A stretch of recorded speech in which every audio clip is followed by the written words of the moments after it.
Between 1914 and 1918, a revolutionary new theatre of war was created, the air. It brought sights never seen or imagined before. There were massive dogfights. I can see the scene now. It was just like a cloud of flies in the sky. All moving quickly, of course, very quickly, and diving.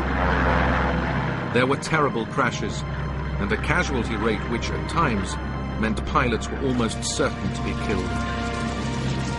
I kissed my mother. I cleared everything right up, and I said, "Goodbye, Mum. I don't think I shall ever see you again." And that is the attitude you had to take. You were going to die. This air war saw aeroplanes which somehow took off from a platform on a ship's guns. And the invention of a radical new concept, the aircraft carrier.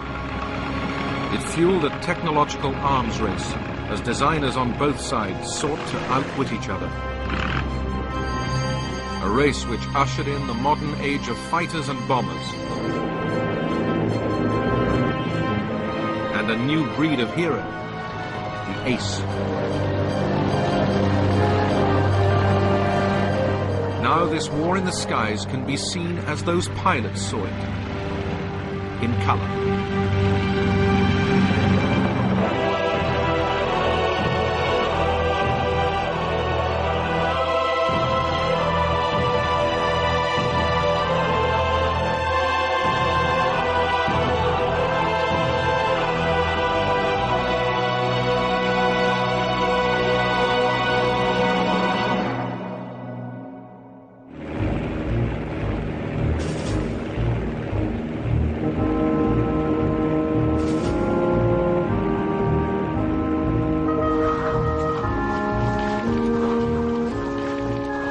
In the summer of 1914, as Europe's armies marched to war, a new and dashing form of warfare was attracting young men from all over the continent.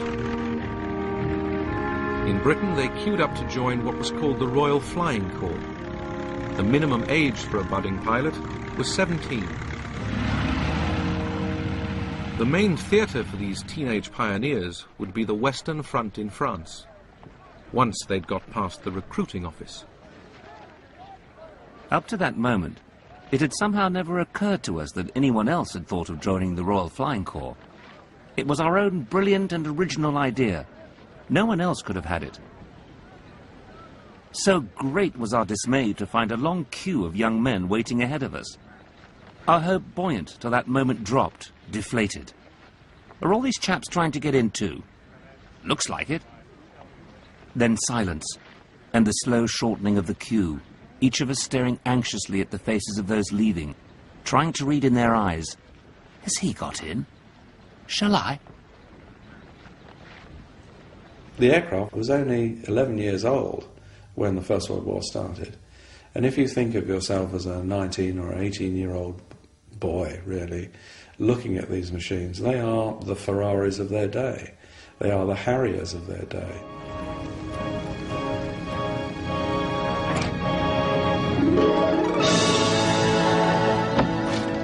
Flying, with all its early craziness, had only just begun.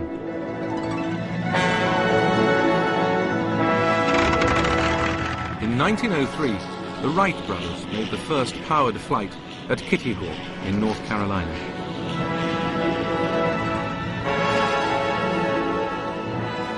Military commanders began to realize that flight might be useful for war. Then, in 1909, the Frenchman, Louis Blériot, crossed 20 miles of sea, the English Channel. As he looked beneath him, he was seeing the world quite unlike anyone before. And that became the plane's military purpose, to give the commander on the ground a bird's-eye view of the battlefield. The idea of aerial reconnaissance had come about in the mid-19th century with hot air balloons. And for most of the war, balloonatics, as the British called them, continued to be used as spotters from the air. But the gas-filled balloon became an easy target for enemy attackers.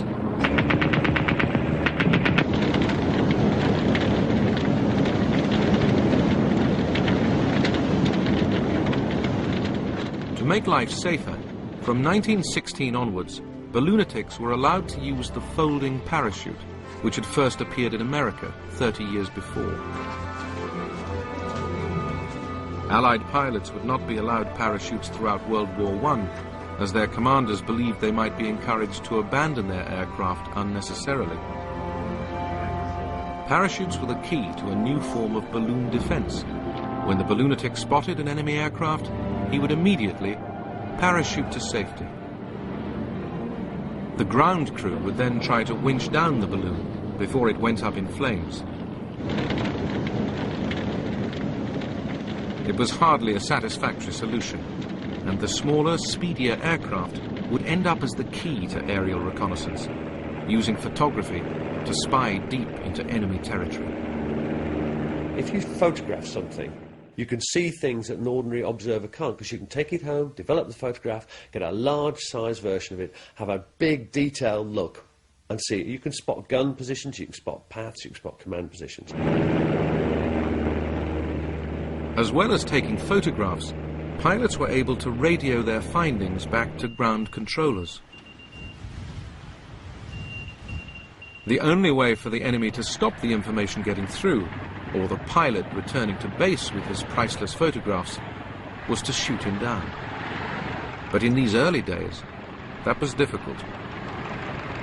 One of the biggest initial problems with having any effective armament on planes, be it bombs or machine guns or whatever, is simple weight. These are very primitive aircraft, very flimsy, very low-power engines. They have problems even lifting the pilot up, let alone a big, heavy machine gun with all its ammunition. Pilots had a further obstacle. The propeller in front was in the way. The first solution came in April 1915 from the French pilot Roland Garros. He put steel wedges on the propeller blades so that any machine gun's bullets that hit them would simply bounce off. Now, that's obviously not an ideal solution, first of all because of the extra weight of the armour to withstand the machine gun, and also because you've got 1 in 10 bullets flying off God knows where, and some even might come back and hit your own aircraft. Despite those dangers, Roland Garros shot down 5 German planes in 2 weeks. Their pilots never knew what hit them. But then Roland Garros was forced to land in German-held territory. The Germans immediately saw why this aircraft was so successful, and we are really only talking about one aircraft, which cut a swathe, relatively speaking, through the German Air Force at this time. As soon as they saw the crudity of it, or how they were trying to achieve this firing through the propeller, that they handed the whole machine over to a very talented, very brilliant Dutch designer called Anthony Fokker. Fokker solved the problem and revolutionized the future air war by inventing a gear that synchronized the machine gun's fire with the propeller's movement, ensuring the bullet would always miss the blade. Soon German pilots were perfecting the tactics which would bring slaughter to the air.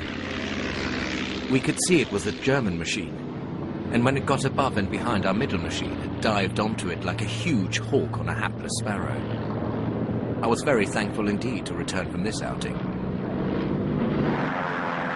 Allied aircraft were defenseless. 1915 saw what became known as the Fokker Scourge. An Allied pilot's life was measured in days.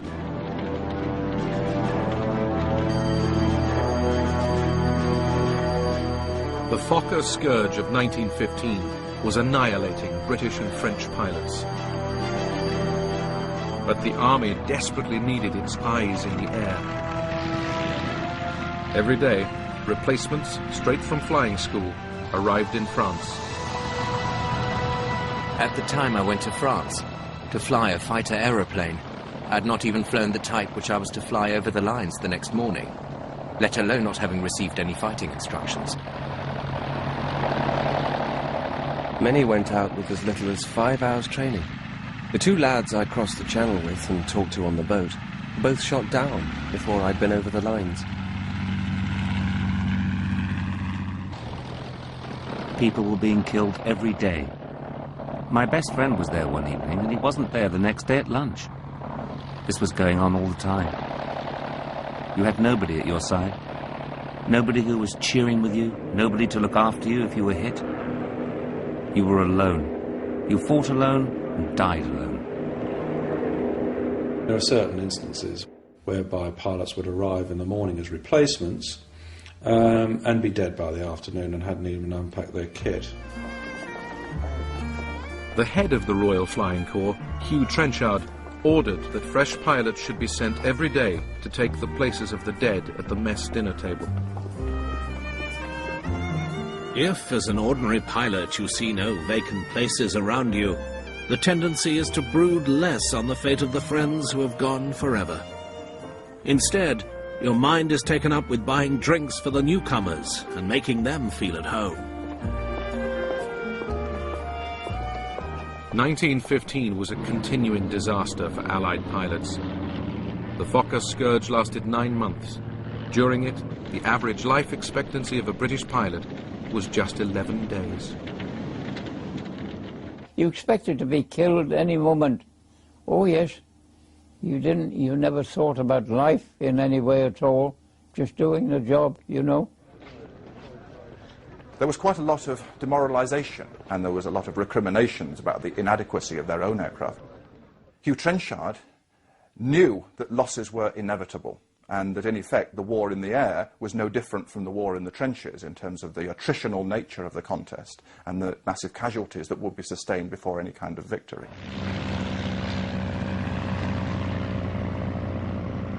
By the summer of 1916, the Allies had caught up in the technological arms race. Their planes now also had forward-firing machine guns.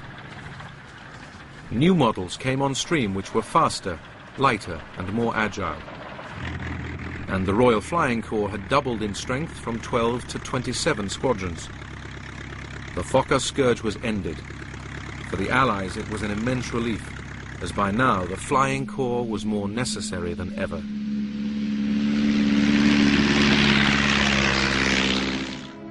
The stalemate of the trench war had lasted nearly 2 years. Both Allied and German commanders were desperate to break it. In February, the Germans had launched a massive offensive at Verdun, and the French were holding on for grim life.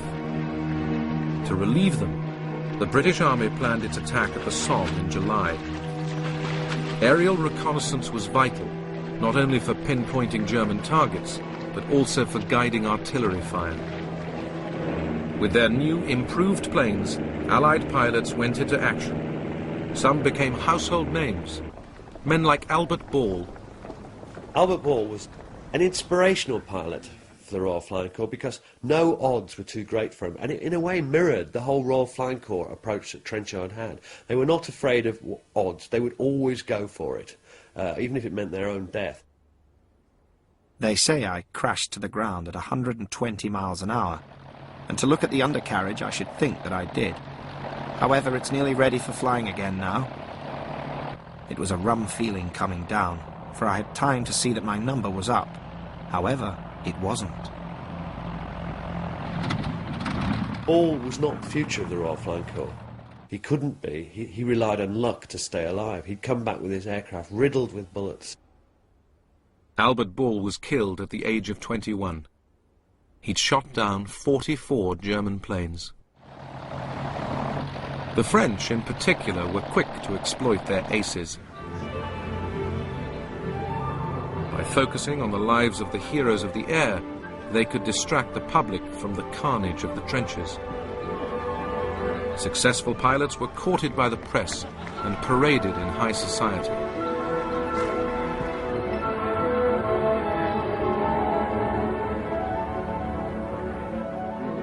The Germans, too, were quick to celebrate their aces. In the German service, it was actually used as a positive tool to boost morale, but also not only boost morale amongst the pilots, but also to create heroes for the population back home. So we get scores being published, we get pilots competing with each other, and medals are actually given for shooting down a certain amount of aircraft. The best-known German ace was Manfred von Richthofen, the Red Baron. Von Richthofen would shoot down 80 enemy planes, more than any other pilot in the war. I am a hunter. When I have shot down an Englishman, my hunting passion is satisfied for just a quarter of an hour. Von Richthofen became the icon of a romantic view of the air war. Individual knights in shining armor of airborne steel, locked in hand-to-hand combat. To be alone, to have your life in your own hands, to use your own skill single-handed against the enemy. It was like the jousts of the Middle Ages, the only sphere in modern warfare where a man saw his adversary and faced him in mortal combat, the only sphere where there was still chivalry and honor. If you won, it was your own bravery and skill. If you lost, it was because you had met a better man.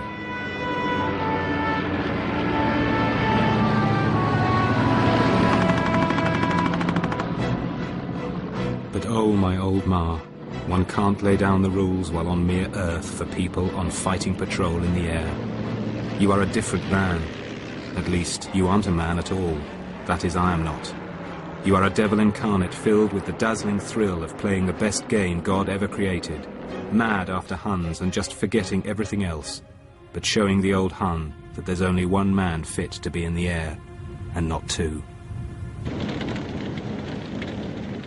In a battle area where the shells are bursting around you and all black smoke and all the rest of it, you become a different individual. You do not become human. Can I put it that way? You do not, in a sense, become human. You're a war machine, and so that's what you do. By April 1917, the Germans were again forging ahead in the tit-for-tat arms race. Part of their advantage was tactical. They began to operate in squadrons of 14 aircraft called Jasters, sending 3 or 4 Jasters over the lines at a time. These massive groups became known as the flying circuses. The Jasters led to the first great scenes of squadrons rather than individuals dueling, the famous days of the dogfights. British and Allied squadrons would meet the German circuses in the skies over the trenches and battle to the death, often to the amazement of infantrymen below. I can see the scene now. It was just like a cloud of flies in the sky. All moving quickly, of course, very quickly, and diving and round one another. And we could hear the shots, of course. But they were quite overhead. I've seen some marvellous air battles between 2 fighter planes. And but the trouble was, we never knew who won. We used to be betting with each other. I wonder who's going to come, who's going to win this day. Whether one at Jerry's or one of us on. Superior German planes and the Jaster tactics cost the Allies dear. In 1917, in what became known as Bloody April, they lost 150 aircraft and 316 men. Later in 1917, the first American pilots came over, but German superiority continued. Yet the Allied airmen had to go on flying over the lines to provide intelligence for their armies as they prepared for their summer offensives below. The commanders and really the pilots knew that they didn't have the equipment, they didn't have the best tools for the job, and yet they were being asked to contribute to a major offensive, knowing that the Germans had better equipment and to some extent better tactics at the time. So it's this tragic inevitability about the Flying Corps that at the time that they couldn't really do anything about. We got into a dogfight this morning with a new brand of Fokkers, and they certainly were good. This fellow just hung right there and sprayed me with lead like a hose. All I could do was watch his tracer and kick my rudder from one side to the other to throw his aim off. Heavy though their losses were throughout the war, British pilots knew that they were a tiny fraction of the ever-rising death toll on the ground. And the life of the airman, although often short, was at least one of relative luxury compared with the lot of the PBI, the poor bloody infantry, in the trenches. When we were flying at about 17,000 feet, it gave you a wonderful feeling of exhilaration. You were sort of, I'm king of the castle. You were up there, and you were right out of the war. I'd been in the infantry, and we were always lousy, filthy, dirty, and very often hungry, whereas in the flying corps, it's a gentleman's life. When they were on the ground, the pilot's life was very strange, because they faced death on a daily basis in the skies, but then they'd fly back to their airfield, and there they had a comfortable mess, good food, decent bed to sleep in. It's quite lovely tootling back from patrol in the evening, knowing your day's work is done with the west aflame and the east dimly mysterious. So here I am, all alone in the gorgeous May sun, and a little finicky breeze making things so nice. I can just hear the guns going, but bar that, the war seems very far away. Thank God.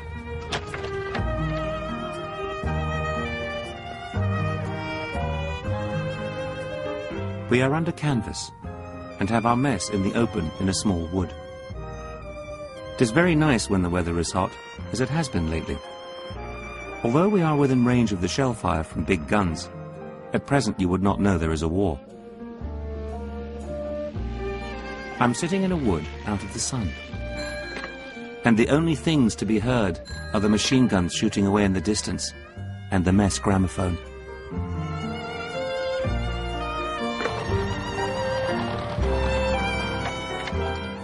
We live well. We went down to Boulogne and got an ice cream freezer, and we're the only outfit at the front that has ice cream for dinner each night. In the midst of life, we are in death. And in the midst of death, we managed to have a hell of a lot of fun. Bronx cocktails, chicken livers en brochette, champagne, strawberry ice cream, and Napoleon brandy.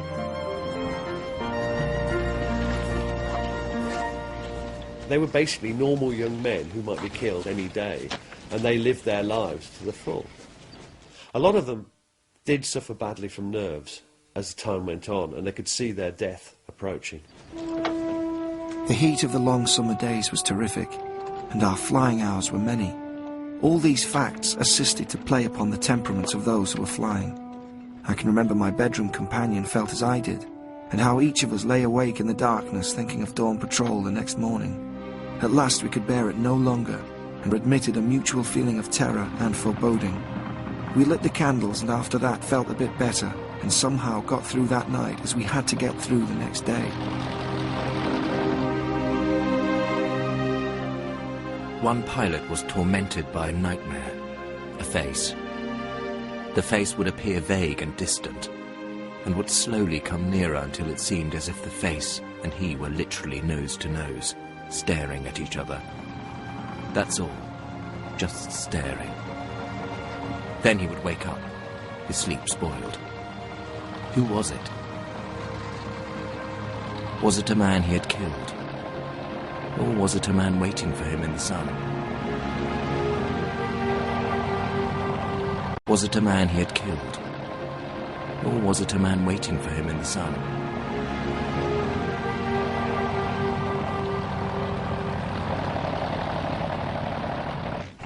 Even the apparently invincible Red Baron, though he may have been free from fear, was not immune from death. It was a prospect he almost seemed to welcome. A glorious death. Fight on and fly on to the last drop of blood and the last drop of petrol, to the last beat of the heart and the last kick of the motor. A death for a night. A toast to his fellows, friend and foe. Ironically, the Red Baron, the greatest ace of them all, would be shot down not by an Allied plane, but by a machine gun on the ground. While he'd ruled the skies over the land, an even more extraordinary air war had developed over the sea. Early in the war, the Germans had the advantage. Their Zeppelin airships enabled them to range right across the North Sea. The British responded with their own airship, the submarine Scout. It could fly at nearly 50 miles an hour, and like the Zeppelin, its key purpose was reconnaissance. Britain was under attack by U-boats. They had to be spotted.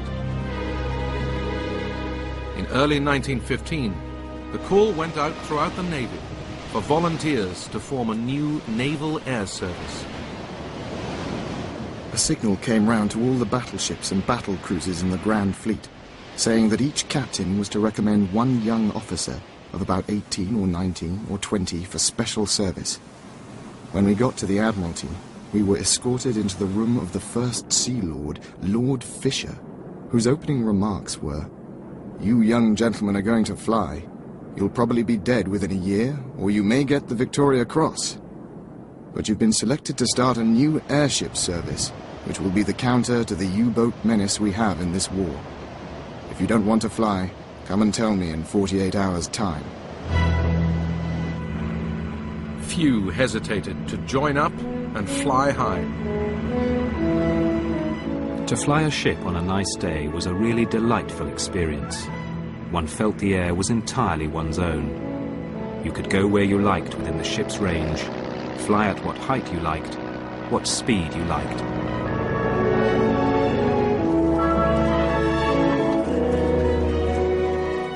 British airships grew ever more sophisticated. As well as spotting German targets, they set out to bomb them. But it was crude technology. We could keep up long hours, but our bomb capacity wasn't very great at all. We had quite small bombs which were more or less lying loose, rolling around on the floor. Eventually we hung them over the side on bits of string and carried sheath knives to cut the bit of string to drop the bomb. However graceful, balloons were hardly the ideal hunter-killers. What the Navy needed was more heavily armed and faster aeroplanes, which could operate at sea. The prime reason remained the need to counter German U-boats. In 1915, Germany had declared unrestricted U-boat warfare and was attacking any merchant ship heading for Britain without warning. Hundreds of ships were being sunk. Britain, which depended on trade to survive, was under dire threat. Though U-boats attacked from underwater, they still had to spend most of their time on the surface. Planes would be the best way to spot them, and could also help to sink them. But finding a way of enabling these early short-range planes to cover wide tracts of sea presented huge technological challenges. The Royal Naval Air Service's greatest contribution to air warfare was pioneering the use of aircraft at sea. Early on in the war, these airplanes would be float planes. The wheels of these planes had wooden floats attached, so they could take off and land on water. But getting the early float planes into the air was a painful business.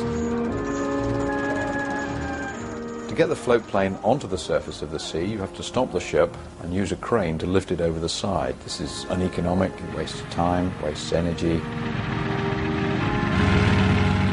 Taking off from the surface needs an awful lot of power, and the floats are heavy, cumbersome, and they slow the plane down.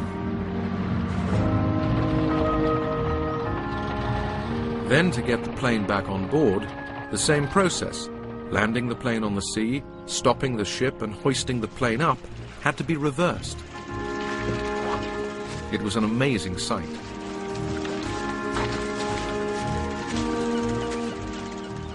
Float seaplanes struck you as being aeroplanes on a visit to the seaside, which had put on huge galoshes in order to keep dry. On seeing one pass overhead, it was usual to say, "There she goes with her big boots on."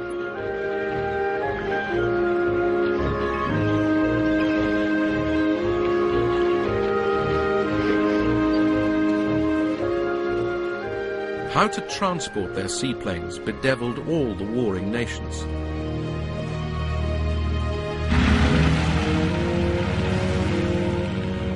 This was an early Russian version. The Russian solution was to tow their planes at sea behind. All very well when it was calm, hopeless in a storm. As for the Germans, their fleet hardly ever put out into the open sea, so their seaplanes were launched from slipways. But for pilots of every nation, the flying was chancy. What worried me the most was the thought of being seasick. I had seldom been afloat apart from 1 or 2 rowing boat trips at the seaside, and I imagined that everyone except hardened sailors was automatically ill whenever there was any swell. After running a very long way, you pulled back with all your might, and with any luck lumbered into the air to stagger round at 300 or 400 feet. Although on one occasion my logbook tells me we actually reached 1,200 feet. The first British mass-produced seaplane was the Short. It was more than simply a spotter, as it could be armed with bombs. That added weight, and pilots didn't always make it into the air. I taxied out before a full gallery, onto a sea as calm as the proverbial mill pond. Do you think that the machine would unstick? Not by a jugful. I squatted about on the glassy surface like a wounded duck for 20 minutes or more, until the water in the radiator was boiling and the cockpit was like a Turkish bath. These primitive seaplanes cannot operate off anything really other than an extremely calm sea.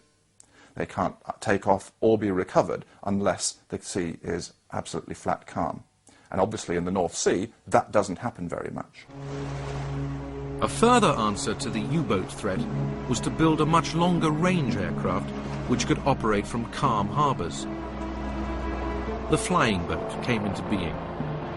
In 1917, a flying boat sank its first U-boat, but their pilots had no backup. Personally, I consider flying boat fighting was more desperate work than that carried out over the French front. I say this because, added to the ordinary chances of combat, you had the long journey over a deserted sea both before and after your fight. The North Sea is a nasty customer, fog, high seas, low cloud, etc. being more the rule than the exception.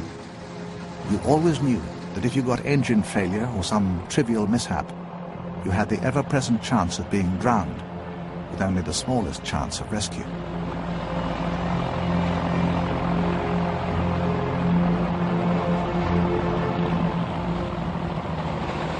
The real solution was to enable seaplanes to take off and land back on ships.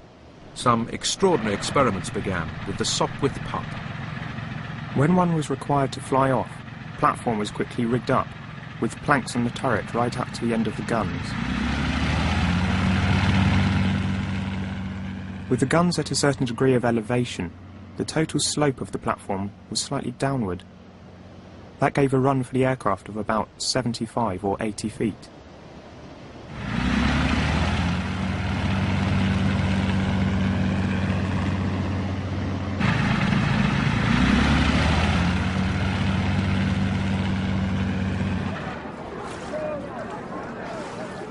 It was a great risk that the pilot would not get flying speed and would stall and fall into the water.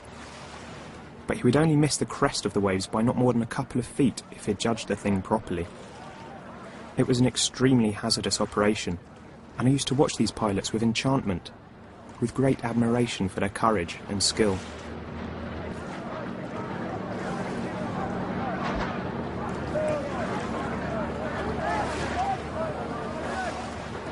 The Royal Naval Air Service was blessed with a great number of innovators, people who were amazingly curious about what could be done with a machine.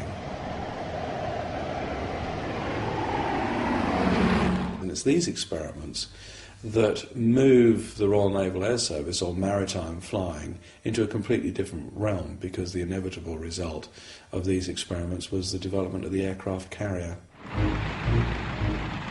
In August 1917, a Sopwith pup successfully landed on HMS Furious, a cruiser which had been converted to become Britain's first aircraft carrier. The first thing we had to do was to learn to fly on and off the foredeck. I remember the captain said, "You may as well take a revolver and blow your brains out." You have to synchronize the speed of the ship with the speed of the plane, which is quite difficult. Whatever the difficulties, a new type of warfare had been born. By early 1918, HMS Furious carried out the first carrier-borne raid, which took off from the carrier using wheeled aircraft to bomb and destroy the German Zeppelin sheds at Tondern. And this is the pioneer of modern aircraft warfare from the sea. The aircraft carrier comes of age in this conflict.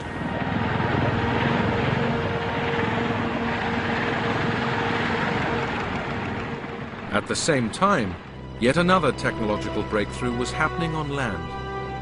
The birth of the heavy bomber.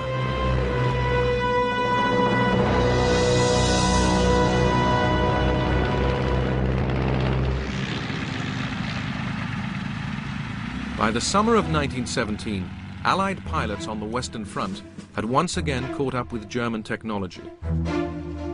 Now both sides would pay more attention than ever before to a new phenomenon the war had brought. Aircraft had been used for bombing from the outset, but now large numbers of older reconnaissance planes were being converted into bombers. Special bomb attachments were fitted, and by 1917 they were in regular use by the Allies. They came in a box, a half a dozen at a time, wrapped in cotton wool.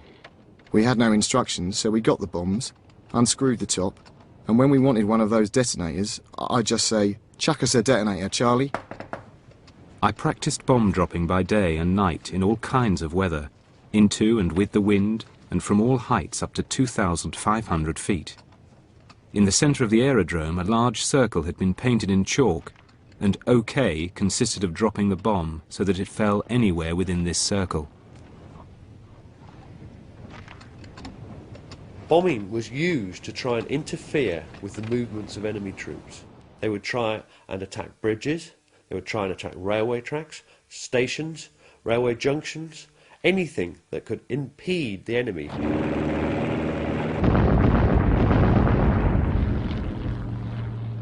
The bombers, flying low to drop their load, came under increasingly heavy anti-aircraft fire. The British called it Archie.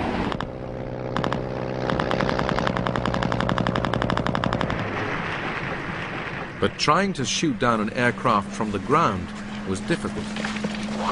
They come that fast. By the time you got a bullet in your barrel, they've gone.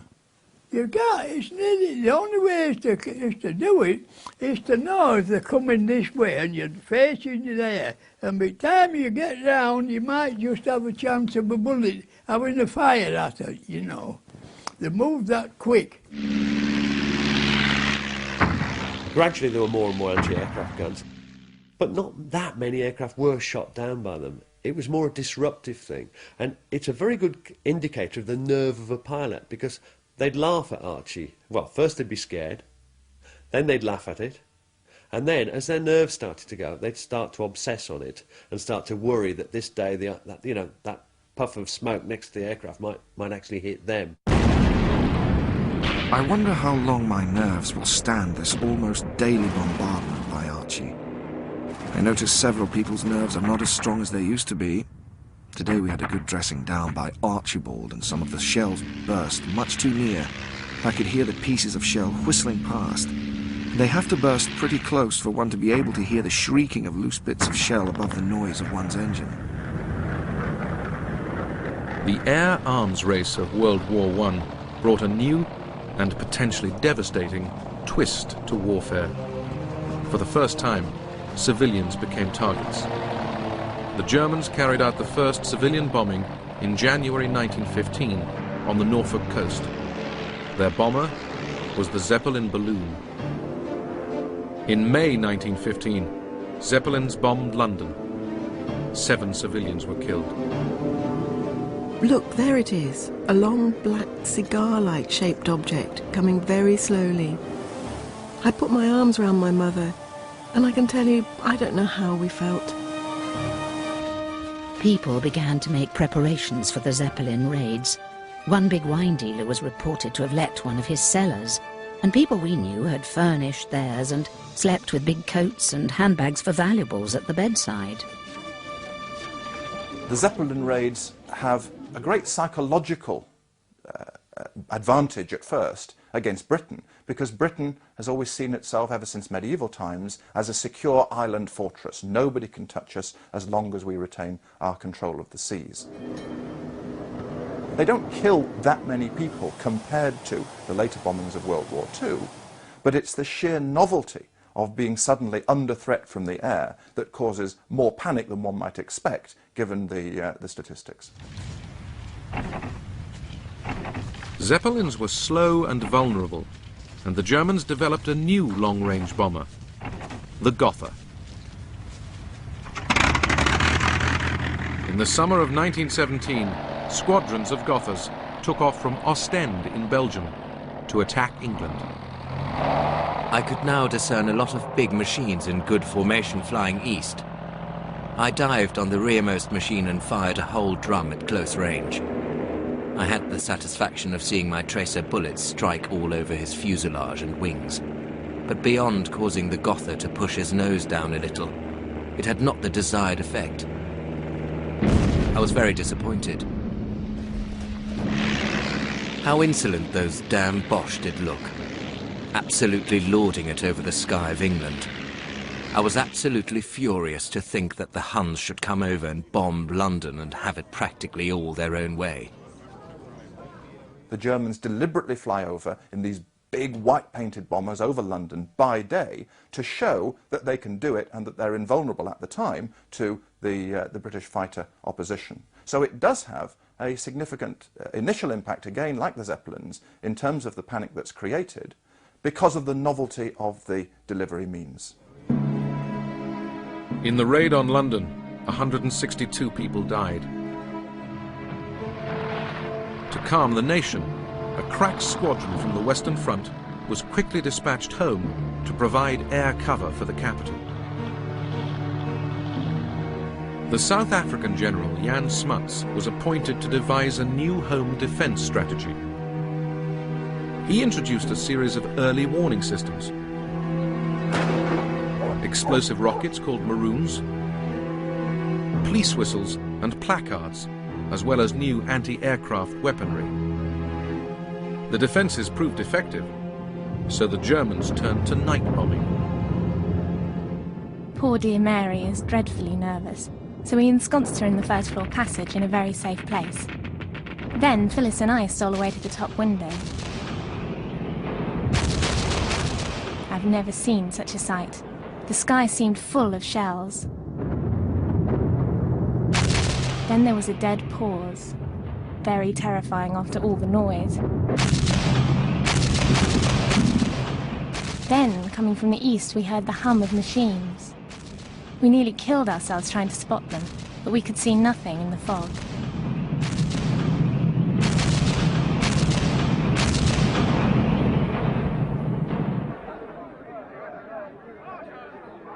Even by night, the British anti-aircraft defences proved so effective that the bomber raids petered out. The last Gothas came in May 1918.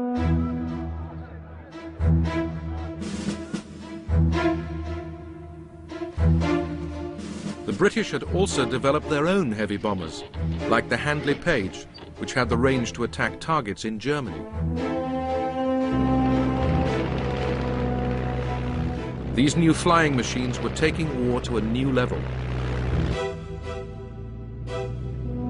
In 1918, General Smuts prophetically wrote, "As far as can be foreseen, there is no limit to the scale of aviation's future independent war use, and the day may not be far off when aerial operations, with their devastation of enemy lands and destruction of industrial and populous centres on a vast scale, may become the principal operations of war. What's most distinctive about the air war in World War I is how quickly it evolves. You start out with very, very primitive techniques, observation balloons and observation aircraft. By the end of the war, you've got strategic bombing, fighter squadrons, carrier air power, and the whole panoply of air power as it would later evolve during the century. For all the strategic and technological change that lay behind it, the war in the air ended up with individuals in their small machines fighting a latter-day hand-to-hand combat. The cost to them was very high. These young pilots may have died in their thousands rather than the millions in the trenches, but their chances of survival were every bit as low. The death of one ace, an American called Raoul Lufbery, summed up how they saw themselves. His mess song reflected a pilot's knowledge that his life was thrilling but short. We meet 'neath the sounding rafters.